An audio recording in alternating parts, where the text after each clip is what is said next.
I want to talk a little bit about being paralyzed by fear. But I want to take you back some 2,000 years to a story from Scripture. And it comes from the book of Matthew. And it starts like this. And when Jesus entered Capernaum, a centurion came to him, imploring him, saying, "Lord, my servant is lying paralyzed at home, fearfully tormented." That's Matthew 8, 5 and 6. A little bit of backstory. First of all, a centurion had to have been a pretty mean dude. He was overseeing a group of 100 plus soldiers, and their objective was to keep peace in that particular region.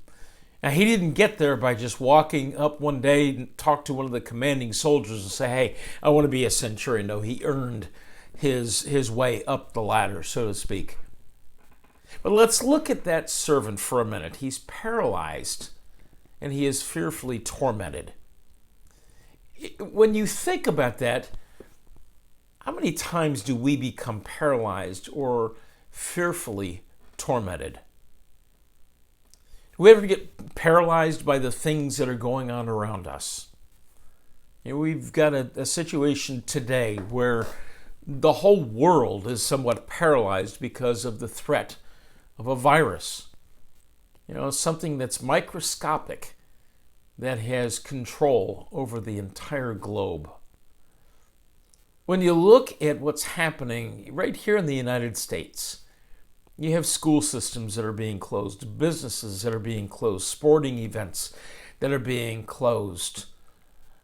I've got 3 different meetings that I go to on a regular basis every week. Actually, 4 different meetings that I go to, and each of those 4 have been canceled. Now, some of this is prudent. Some of this is very wise to do. Some of it is simply being done out of fear. So we're afraid of an unknown. And that generally is the impetus or the foundation of all fears. And I heard Zig Ziglar say many, many years ago that the word fear, if broken down as an acrostic, is false evidence appearing real. And when you think about what's happening in our society today, are we getting the truth in every single way? Again, some of the things that our government is recommending that we do is very prudent.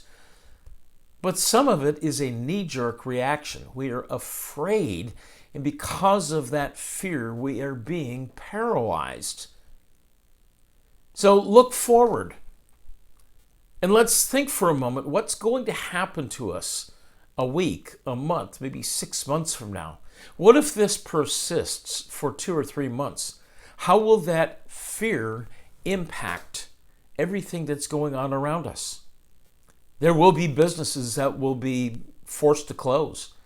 There will be people that will lose jobs. There will be all kinds of ramifications of lives being changed and altered significantly because of this fear. So my suggestion is plain and simple. Don't be afraid. Put your trust, rather, in the one who conquered fear 2,000 years ago, because he conquered the grave.